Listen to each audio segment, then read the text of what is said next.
இந்த மாதிரி எண்ணெய் வடிகட்டிலையும் பண்ணிக்கணும். ஒரு பக்கம் பச்சி வெந்துட்டு இருக்கு. ஏற்கனவே பச்சி எடுத்த பச்சி இதுல இருக்குது.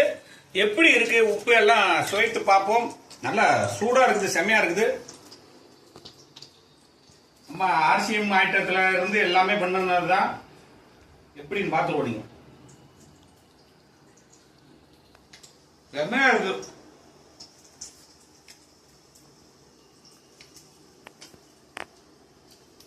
நீங்களும் இதே மாதிரி வீட்டில் செஞ்சு பாருங்க. நான் சொன்ன மாதிரி ரொம்ப டேஸ்டா இருக்கும். ஏன்னா இயற்கையான பொருள்கள் மூலியமா தான் நம்ம பண்றோம். எந்த வேதி பொருளும் கலக்காதது. முக்கியமா சேனலை சப்ஸ்கிரைப் பண்ணுங்க. அப்பதான் அடுத்தடுத்த ப்ரோக்ராம்லாம் வரும். அடுத்து நாளைக்கு ஒரு மீன் குழம்பு ரெடி பண்ண போறோம். உங்களுக்கு சூப்பரான ஒரு மீன் குழம்பு மீன் குழம்பு கிட்டத்தட்ட ஒரு 10-15 வகை இருக்கு. ஆனா நம்ம ஒரு வகை பண்ண போறோம். நம்ம கடைத்தர இது. அதனால நாளைக்கு பாருங்க. சேனலை சப்ஸ்கிரைப் பண்ணுங்க, சேனலை ஃபாலோ பண்ணுங்க. வாழ்த்துக்கள்.